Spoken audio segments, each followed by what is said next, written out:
Howdy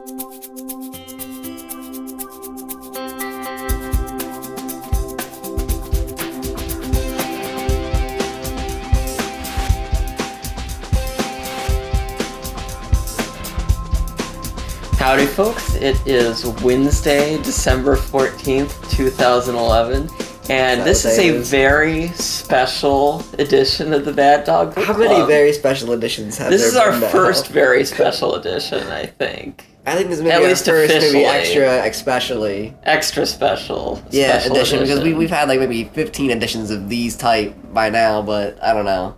Maybe I should explain myself to start the show. Sure, Basically. that's okay. I don't. Well, before I was heading back to Pennsylvania to spend some time with my family for the holidays, I was gonna spend some time with Skip and give him the recording from our last discussion to upload. Which was exciting because it was a great discussion too. I really liked the discussion. It was when we had Alflor. Well, we haven't announced that yet. Yeah. But we had some guest panelists with us. Yeah. Which was a lot of fun. A great discussion, and I just plumb forgot the microphone with the memory thing in it. So here we are with a special holiday Toonces Fucked Up edition of the Bad Dog Book Club. Okay. It's not the holidays without Toonces. So but the memory stick is in T-Cat's house and back in DC. I know. And that's okay. We can't get When do you telegraphed. come back?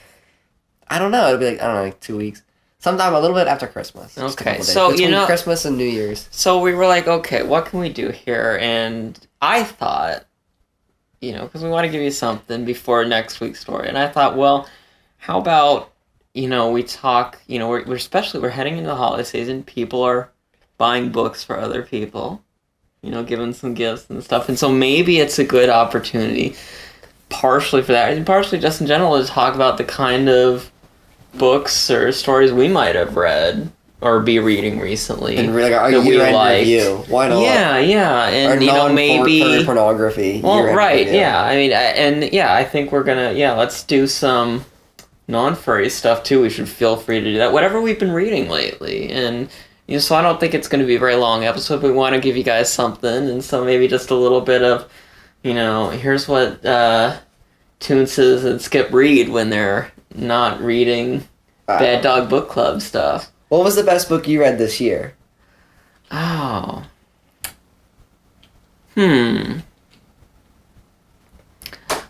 I think it might be The Diamond Age. The Diamond Age? What was that all about? But you must read a lot of books in the year, by the way. So you're a very well-read dude, right? Hang on 1 second. For a person who proclaims himself a reader, I'm kind of a surprisingly lazy one.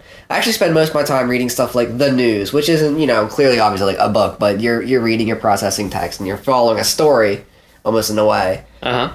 I almost feel that stereotype of suburban women just glued to the television, I'm following my stories. That's how I feel like when I'm opening the blogs. Mm-hmm. No, I'm following my politicians. No, I'm seeing how the votes went. Okay, leave me alone. I gotta see how the stories are going. But I mean, that's how I used my Kindle to get a subscription to the Washington Post. And so just having the newspaper at my hand every day for the first time has been, I should say our Kindles, thanks to the kind we thanked him efforts 1,800 times. We have to thank him 18 times. Right, Thanks, Khaki Dog, really. It was great. So, The Diamond Age. It isn't new this year, but I read it this year.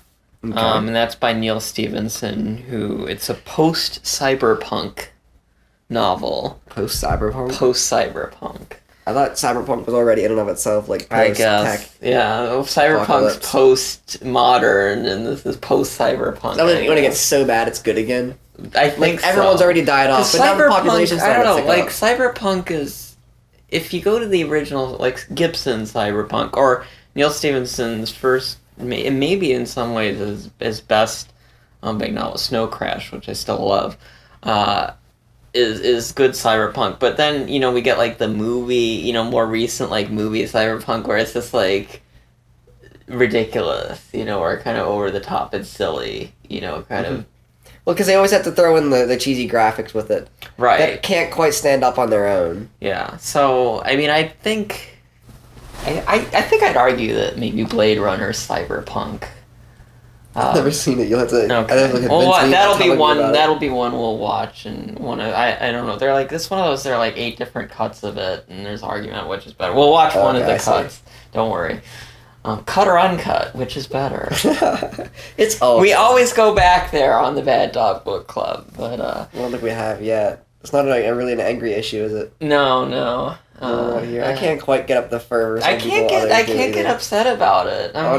We just got like a dozen angry comments ourselves. I think we did. Wow. You know, I guess I would say, I don't think parents should make that decision, but I don't care enough to be freaking out about it. You know, there are more important things in the world. I think maroon drapes look wonderful with orange walls. Okay. So this is cyberpunk, but I like a lot of adventure books. I think with female protagonists. A lot of my favorite adventure books. So this has a strong female protagonist, and it's a hopeful future book too. You know, as such as there are problems and there are huge, you know, mega corporations, it's a hopeful book as well, and really good. So yes, I think it's been out a couple of years now, but I would check it out. The Diamond Age is definitely one of my favorites this year that I read. I almost never read any contemporary books. I mean, did you read any book that actually came out this year? Trying to think. I mean, I know I read I lose one. track of like when they come out. I mean, Glenn Greenwald put out a new book, Liberty and Justice for Some or something like that. And hey, I read that. That was brand new. But I mean, I don't really read contemporary fiction much. Yeah. Do you? I mean, I don't know. You know, it depends on what. Sometimes it takes me a while to find it, I guess. I tend to think it is the most underappreciated genre because I tend to feel of the small number of people who do read contemporary fiction, they gravitate toward the most popular titles so that, you know, a very small number of people soak up all the attention. Right. And that generally people who like to read, they'll go out and they'll read classics from history that have gained a reputation over time. Like, the best book I read this year was End Zone by Don DeLillo. And I don't think anybody's going to be surprised, like, oh, he found Don DeLillo and it was good for him. Cool. Like, no one's like been amazed by this. I'm not breaking anybody's barriers here. I found that it was a really good book. Cool.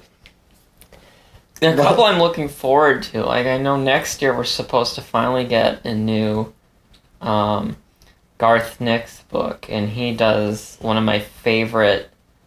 It ended up being a trilogy, but like one of my favorite worlds in sci-fi, or I guess it's more fantasy of all time, which is sort of these Sabriel, Lyriel, and the Abortion, and it's this whole sort of like Scotland and England about the time of the Great War, World War One, but like where Scotland would be, it's this northern kingdom where magic applies. Oh, magic. The rest of the world, it doesn't. Wait, so there's a magic deficit. Magic inequality. Well, there are some interesting things, because down in London, you know, where they're far away from the border, where there's magic, they really think the whole idea of magic is getting to be kind of preposterous at this point, and the government really doesn't believe in it, doesn't see what turns out to be necromancy and stuff as a threat, even though these things are going on north of the wall in Ansel Stair. And again, doesn't that sound kind of like what's going on in Game of Thrones too? But I've female protagonists. Yeah, it is. It is 3 strong female protagonists. So female protagonists in each of them. Has one of my all-time favorite fictional characters, the disreputable dog. Is a personal hero of mine, as a trickster figure. I mean, I love them, and he's Australian. He's an Australian writer, does great stuff. He's working on another one of those. He finished up his Days series, which are pretty good. I like them. They're not in the same class, I feel, but he's working on another one from this series, and it's supposed to be out next year. So I'm really excited about that. So the contemporary fiction you do read is science fiction, basically. A lot of times, yeah. That's one thing, you know. I subscribe. Asimov's. I have a subscription to Asimov's, and I'm still getting the paper, though I think that's about to expire. And on the Kindle I have fantasy and science fiction, and I think I'm gonna get Asimov's on the Kindle instead. So this must show the respect we have for contemporary writers when, the most of their efforts that we're digesting are science fiction and furry pornography. But I love... No, I mean, we hold think so much respect for this medium, clearly. Science fiction is a great medium, though. Really? I think absolutely. Absolutely. I think it doesn't get a lot of respect because often... but it's not the best, is it? Well, often the flashiest science fiction is the most shallow. But I think that's true with a lot of fiction in general. You were just saying that. It's a few books get a huge amount of attention. And I think it's partially true. Good science fiction, like I said, as the best science fiction deals with problems in the real world that are in a way that may be more approachable than dealing with them head on or directly. And so it gets in there and gets people to think about things on a level that it doesn't instantly put up their walls. Right. Yeah. And so here's this, so I, just reading this story that I just read in Asimov's, and let me get the title right and the author, because it really captivated me when I read this the other day. Was Murder Born by Robert Reed, and I don't know if I've read a lot of his stuff, but really neat, I guess almost a novella. And I think it could totally be a movie. It would not surprise me, actually, having finished it, if this is a movie in a couple of years. But anyway. Isn't that the idea now, is to try to write a story so good they have to make a movie of it? Well, he said it was rejected. He kind of did up a thing as a sketch for a novel for it, and all the major publishers rejected it.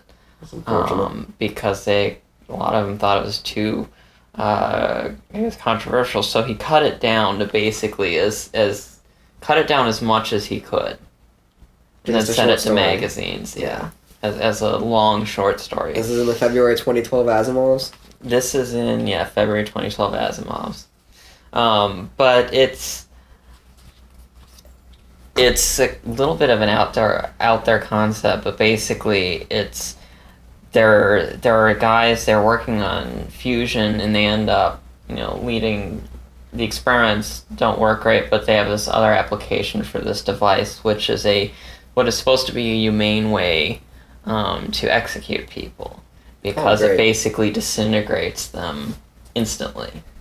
Wholly and bodily. Though what ends up happening, and they don't really explain this in the story, and I don't know. I think if you've read the story, and I don't want to give too much away, maybe you could get into why, or is this a problem, but there's a basic explanation, and that through kind of quantum physics, that these people are raised so thoroughly that if they're murderers, the people they murdered come back. Huh? And that's kind of the concept. So let's say this guy killed somebody 12 years ago. Right. Who was killed a 20-year-old woman 12 years ago, and he gets executed in this chamber today. She comes back instantly, as he is instantly vaporized. She instantly apparates or appears. Right. At age 20, just as when she died. Right. Wherever she was right before she was killed. So if we're executing him here in Washington, but she was killed in Iowa, she will appear at the side of a road in Iowa at 20 years old, wherever she was. It more or less represents the dream fantasy that by meeting out the punishment, you can take back the deed. Exactly. And the story is really fantastic because, and on the level, it is the dream. Punishment or sort of capital, or what first. I mean, but let me guess, it ends up casting a highly critical view of it. Well, no, it doesn't. I mean, one of the levels it works on is what if capital punishment, instead of being a revenge thing, is a restoring thing, restoring, the wrong, and changing kind of how capital punishment functions and how countries treat it. So, like you mentioned at one point, the European countries that outlawed it, renable it because it was this humanitarian thing to do this, to bring the people back. So there are all these kind of questions that get raised, and then, there are people that are falsely accused, and they get made, and nobody reappears. Nothing happens.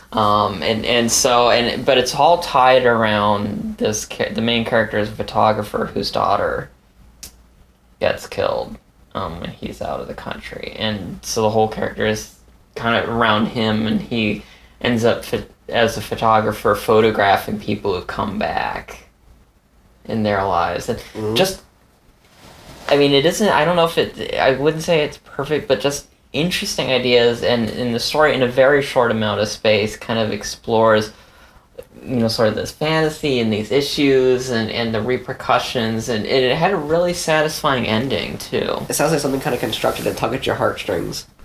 It could have been, I think. And for a while, I was a little worried that it's going to go for the easy kind of Hollywood ending. And that would be the fear if everybody made it into a movie, I think. But it doesn't. So I really enjoyed it. That'd be cool. That was kind of neat. So yeah, I like short stories. I mean, we talked about this, I think, when we set up the book club. I enjoy the form of the short story, so I have a lot of fun reading things like Asimov. I think I prefer the short stories too, and I kind of wish that they were more freely available. Kind of wish we were still in that era where you can subscribe to like widely popular. Yeah, right. Because we had the things. I mean, there are short stories in, say, the New Yorker and stuff, but we don't have the era of kind of the serialized short story. We don't have anything like Sherlock Holmes appearing in the Strand and everybody would go out and buy the copy so they could get the latest Sherlock Holmes story. Clearly the technology exists, but the pop culture doesn't. Right. That's what I want. It'd be cool to be able to just hang out with people like, hey, did you guys read the latest installment of what's it called? And just gab about that like for 10 minutes at the table. Yeah. People don't do that with anything they read anymore. That's what frustrates me. It's like it's fun to read, but it's more fun to chat about, and just nobody. Well, that's why we like doing this, the book club. We get to chat about them, right? Yeah. It all comes back around. It all comes back around. Chat about it until we forget the memory card. What else card. have you been reading?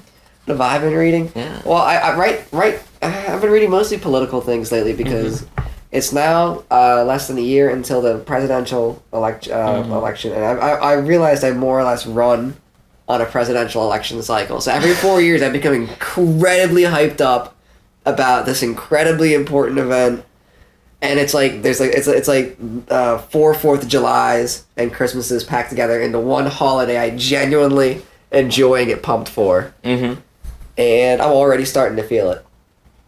So I've been reading. I like the election. I don't know. I like it when we get further into it, but I'm not. I don't know. You can't even watch the Republican debates. That's the thing. Like, I don't like any of them. Angry. I think if it was a Democratic primary season, I might be watching the debates already, because honestly, there'd be people I'd actually be trying to decide between. Whereas the Republicans, I know every time half the time. I'm not gonna get it. Well, the argument I'm making is that maybe in past years that might have been the case, but this year they're more or less just eating their young. On the debate stage, just watching them implode also explode around each other. It's pretty amazing. It's just somewhat, and I just think it's gonna inevitably lead to like Ron Paul winning the Iowa caucus, and nothing could be funnier. So you've been reading political stuff, and you're nonfiction. And that's the thing we don't talk about, obviously, on the book club off. It is nonfiction because, well, right now we don't have a lot of furry nonfiction. And I'm sure at some point there'll be more treatises on it and whatnot, and maybe we could talk about that too. But no, there's not a terribly worthwhile amount. I don't think we need to be talking about the Vogue article or anything like that. The Vogue article? Oh yeah. There was an art. I think it was Vogue did one of these like tell all. Oh, about tell all furries. Things on furries. Yeah. Furries are cool now. I mean, we've established furries are this. Cool now. Yeah. Now it's old hat. Yeah. But yeah, it's interesting here. What's the nonfiction you're reading? I've been on a naval history kick, which is one of my reading hobbies. Any specific? I've got a branch lot. naval If you go history? in, I mean, here, guys, just to let you know the kind of person I am, we have hundreds of books in the house. Oh, clearly. I mean, they're like crawling up the walls. Yeah. I can see them. Yep. And literally, in the bedroom, the whole wall on one side is bookshelf. And I do have it, and we have other ones scattered around the house as well. And I do have nonfiction and fiction, and I have nonfiction anthropology, and I'm divided into sections here. But yeah, so I have anthropology obviously, but one of the things I have is I like naval history, especially British naval history, but I've been doing some U.S. naval history on my Kindle the last couple months. So I've read Six Frigates, which is about the formation of the early American Navy during during the War of 1812, the First World War. Incredible. I've been reading about the U.S. campaign in the Pacific, and so just kind of filling some. I've been reading about British battleships during the First World War. So yeah, I've been enjoying. I've been on a little British and American naval kick lately. Cool. Well, military history is I think what most people like to read about when it comes to world history. But I could never get it down. I guess I'm in a I definitely have a niche for it. I have a couple history niches. If in general a lot of British history, but I love the Royal Navy, so specifically focused on the Royal Navy and other navies. I don't know, I've always been interested. When I was in high school, I did all those little, Airfix battleship models. The plastic ones. I can absolutely see that. Yeah. You putting together these little model ships in your room. 1/600th scale, the HMS Hood and the Repulse and that kind of stuff, and it was good times. I also had plastic models of Star Trek ships hanging on monofilament from hooks on the ceiling too. Of course. Super cool, guys. Super cool. Yeah. Oh man. Other fiction I've been reading is some more sci-fi, but Connie Willis and her latest time travel books, which is Blackout and All Clear. It's a 2-part book. It's one big novel, but it's set during the Blitz in London in 1940. And this whole world is people from the future, Oxford, about 100 years in the future, maybe, I guess. Time travel's been discovered. And so anthropologists and historians historians basically, the profession is now like anthropology is now, where they go back in time and blend in and study how people are living their lives or getting through this point in history. Or how certain kinds of people. So where there's a gap. Yeah, it is kind of. It's exactly what it is. Is that exactly what it is? Yeah. So I don't know. I like the concept, and there are rules about it. They're kind of described as some of Einstein's theories. So nobody can change anything huge, but they're a little bit like They're a little bit like Asimov's laws of robotics. Where it's like they're the 3 laws, and they're never broken. Except the stories are all about how one of the laws is broken, and then what is the logical reason that law was broken. And the time travel works a little bit like that in Willis's books too, where the laws aren't broken, but they appear to be, and you find out here's the logical reason why it wasn't actually breaking the law. Interesting. But they're really good, and she's won, these time travel books, the 2 big, I don't know if you know, the 2 big science fiction awards are the Nebulas and the Hugos for writing. And they're kind of voted by different sets of people in the community. But and she's won. These books have won, I think, both. And several of her other books have won both. So they're well written, and they're engaging, and they're kind of thoughtful. A lot of them too. So those would be other ones I'd recommend. Connie Willis is good stuff. Anything other than science fiction? that pretty much all you read? That's a lot of what I read. I can believe it. I picked up the new Barbara Kingsolver, The Lacuna, which is supposed to be good, though I haven't started it yet. But What's that? I hear that's supposed to be good. And I don't know. I can't. It's tell not you. sci-fi. It's not sci-fi though. I don't believe. Oh. Normally, her stuff isn't, but I haven't read this one. I could be totally wrong, and it's like mad sci-fi. But normally, Barbara Kingsolver's stuff isn't. But no, You might just like I said, attract I like sci-fi like a sci-fi gravitational fantasy. pull. Well, I think everybody has genres that they're particularly fond of, or speak to them. And I mean, I like his, one of my favorite, book series are the, Patrick O'Brien, Master and Commander, those books, which are not sci-fi, they're historical fiction, I guess, if that's a genre, because they're set during the Napoleonic Wars. But I don't see, I don't know, it's...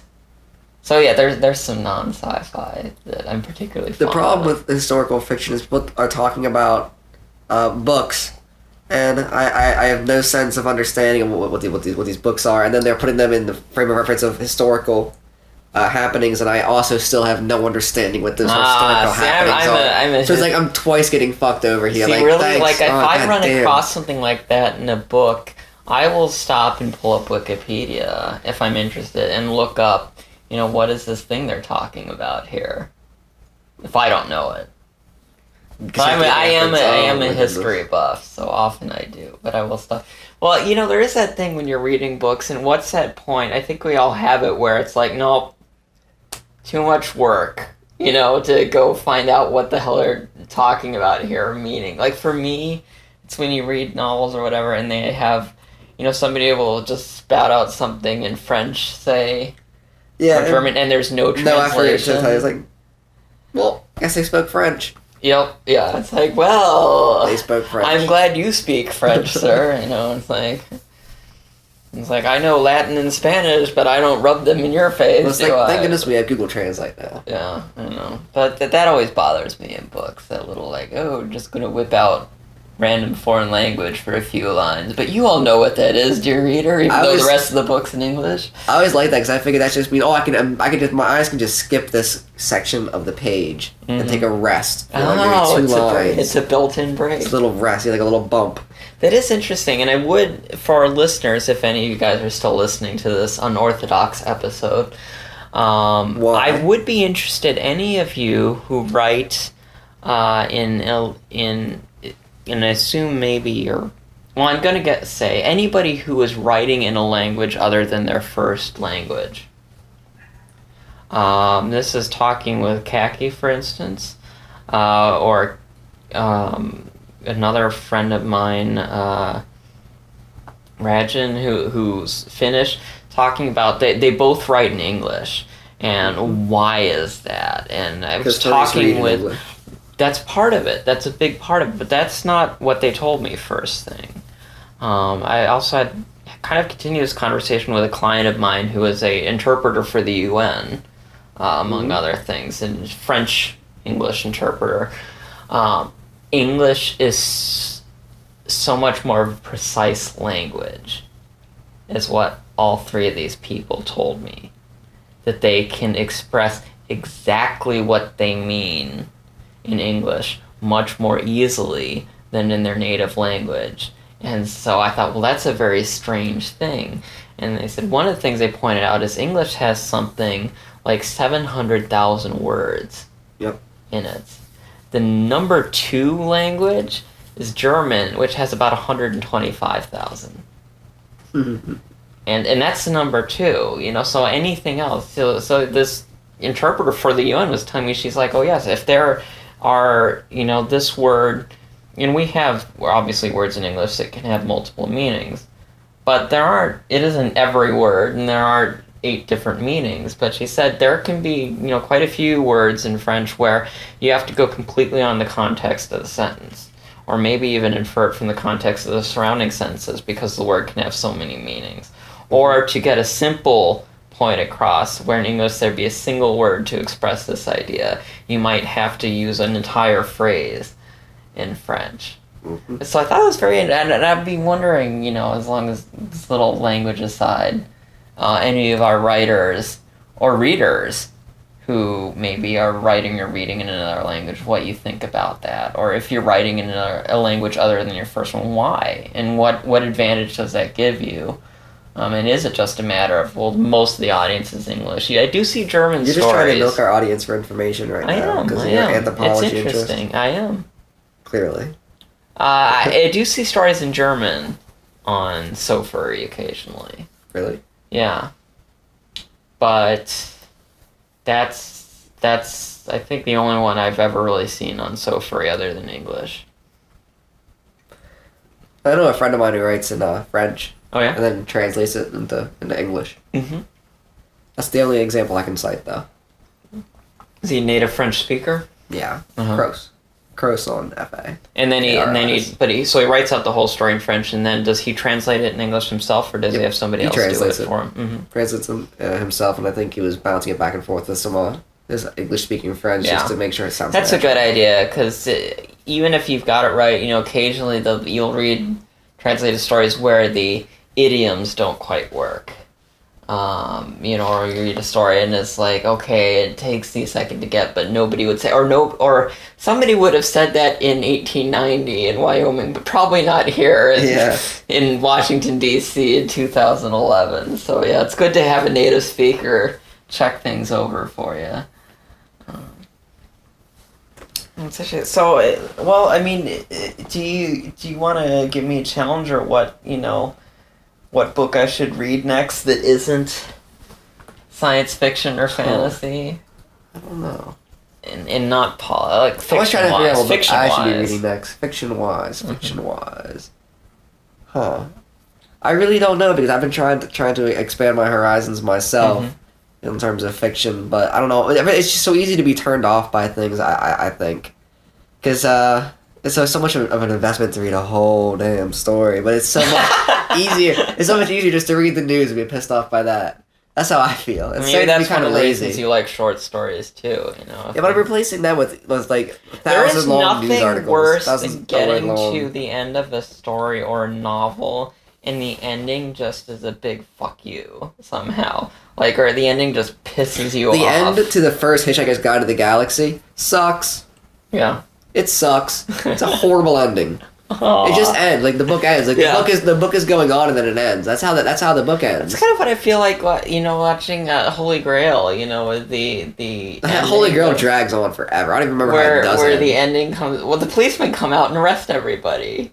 Right. At the climactic battle, and it took me quite a while to appreciate anything about that. I think I love the rest of the movie, and I'd always be kind of pissed off that it ended with the police showing up. Now I appreciate it more, I think, than I used to.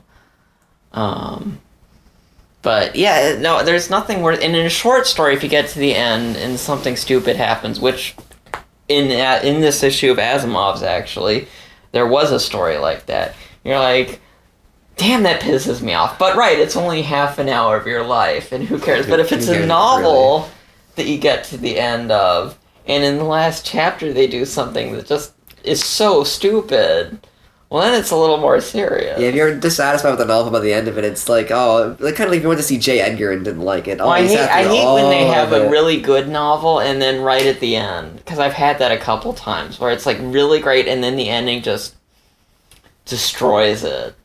Just leaves this awful taste in your mouth. It's like, oh, I hate that book, and I loved it so much, and now I hate it so much more. Those are the worst. Oh, well. Yeah, so, I don't know. I'll look for some other things, but I've got a whole bunch of... Well, there's another I was going to say, there's not sci-fi, but it's another historical fiction, The Hangman's Daughter, which is set in Germany after the 30 Years' War. So that's pretty historical. But I think it's supposed to be like a mystery. Yeah, I've been getting into it so far. It's pretty good. That's cool. Yeah. And I think... The best book I read this year, other than Enzo and Madonna Lillo, that I want to recommend for authors was It was one of the autobiographies of Helen Keller, the one called like The World I Live In or something. Yeah, like I've read that. Yeah, I've read that. Did I mention that on the podcast No. at some point? What I think writers could take away from this is specifically how she uses touch and how did I just blank out? Oh, well, that's touch a really and interesting point. You taste. know, Actually, touch and taste just to construct mental images of her surroundings. I think a lot of writers become overly dependent on images that are just visual. yes. Because and especially also images that rely on audio. Yeah. Ends up coming out flat. That's a good point. I think a lot of times, especially, I mean, Varn is too, where you read a character who's supposed to be. Because there are a lot of people like, oh, I'm going to inject a character who's blind, you know.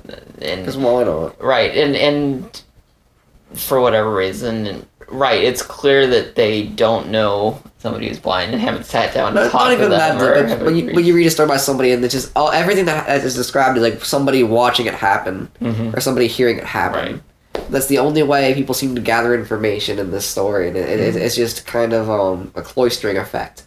I think Furry actually is maybe a little bit, or at least a lot of furry stories are a bit of an exception to that, because people do stop to think about what would this be like for a fox, and adding things like taste and smell into the equation more. So I think maybe the fact that people are stopping for a minute to write for a fox guy, they do stop and try to put themselves a little bit more in the head of their protagonist in a different kind of sensory framework. I'm not saying it happens all the time, but I think often it does, and more often than the average story. Non-furry story. I can't say. I think it's usually pretty pathetic, really. Yeah. Like being really mean for our special holiday episode. Yeah, wow. Such a wonderful, upbeat time of year. You can tell I love the holidays. Well, are there any books you want for reading you want for Christmas? I was telling people just to get Amazon.com gift cards because I can just, if I got $100,000 on Amazon, I've been going pretty crazy on I've been going pretty crazy on Kindle orders because it's so easy too. Like, oh, I just want to read this. No, whatever. Buy this book and there you go. No. I always end up getting books for Christmas, but it's never books I wanted to read, so I just said, just give me gift cards for this. Right, so you can pick out the books. We'll see. Okay. I will, let's see, I think I will tell you, can I give you a book to read? Can I tell you a book to read? What do you want me to read? How about one of these Garth Nix books, because they don't take very long. More sci-fi? It's the fantasy one. It's the fantasy one. Yeah. That's even worse. Necromancer one. I know, but it's good. It's really good. Can I have you read Lyriel by Garth Nix over the break? I think you might like it. We'll go with the negotiations. Okay. What you can tell me the readers you how we will do an official trade. Is I can name a book for you to read, and you can name a book for me to read, and I will read it. I don't want to pressure you into reading anything. No, that's okay. I think you should. Should I pressure you into reading? I think you should. What do you want me to read? I will read it. And you will read my book.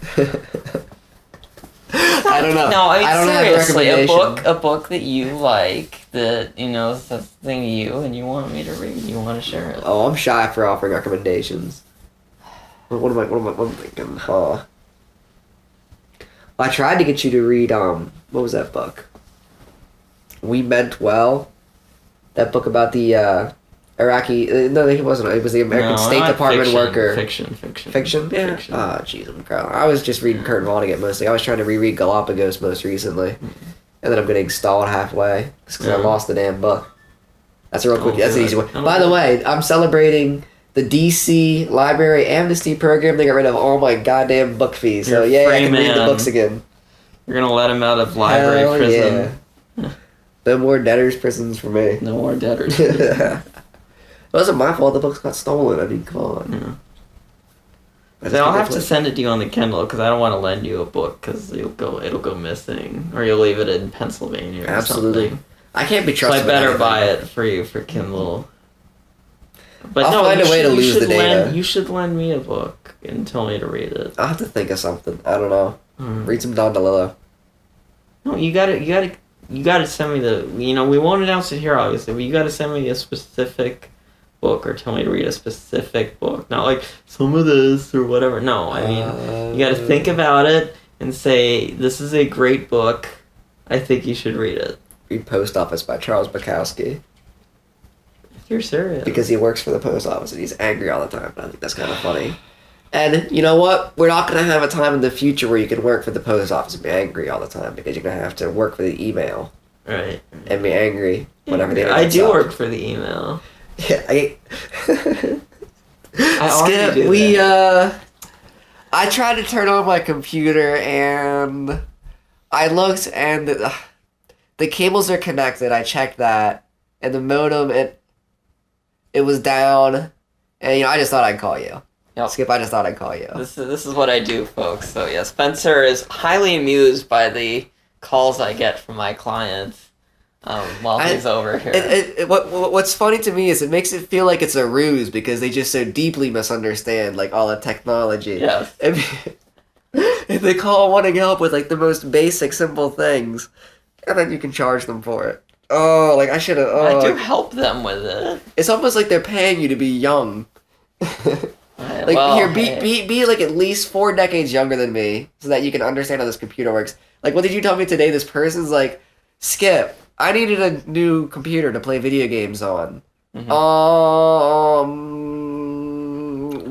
Would $4,000 be all right for Right, that? and I was like, holy Like, what? shnikes! Jesus Christ! It's like you could Did you buy think it a was supposed to be super like a car? Yeah. Yeah, I mean, you could buy a supercomputer for $4,000 these days. Yeah. So. Or the lady who wanted a laptop that would last for 10 years. Yeah. And I What was do you mean like, you can't get a laptop that'll last for 10 years? It's like, well, you could, but you would be stupid to do so. Yeah.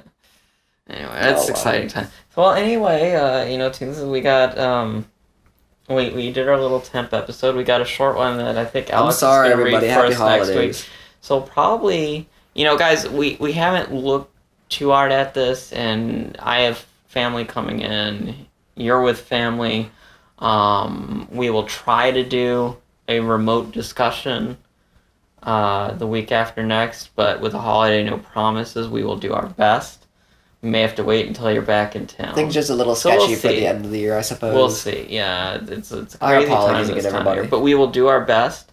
And then, yes, when you get back in town, Yeah. we will have our discussion to upload. Something. Yeah. We haven't read anything yet. We don't have to make another story after Nightlife. Well, I think Alex is gonna read a story for us next week. Wonderful. Yeah, but we had the There's some discussion you professionals about the forgot broadcast. in DC What's with that? our guests. We have to release that still. Yes. Yeah. So yes, for those of you tuning in to hear a discussion of last week's story, you will still get that. We will still release that. You just gotta wait a couple weeks. Also, we're sorry if you're confused by now. Yeah, I'm very confused. But Merry Christmas. Me always. Hey, happy holidays, and Yeah. let's also cover all of next year's too. Happy all of next year's holidays. Really? Okay, Yeah. Sure. So that's I covered. can get behind that. I'm gonna be silent through all of 2012. Oh, really? Every This is major going to be a holiday, really I bad covered podcast this. if you're silent all throughout 2012. No, I'm saying I already covered all of my season's greetings Okay. for the coming year on this podcast right now. Don't expect me to, on Valentine's Days, not on St. Patrick's Day. All right, Scrooge. Okay. Anyway, yes. Merry Christmas, Happy Holidays, Happy New Year, everybody. They'll hopefully be back before New Year's, and I've got Bun's family coming in. You're going to be up in Pennsylvania, but you'll be back before New Year's, and hopefully you'll be at our party. We'll see. We'll see. We'll see. All right. Have a good one, folks. See ya. And thanks for putting up with this very, very special, extra special episode. Rather wonderful. Yes. Wonderful. Ciao.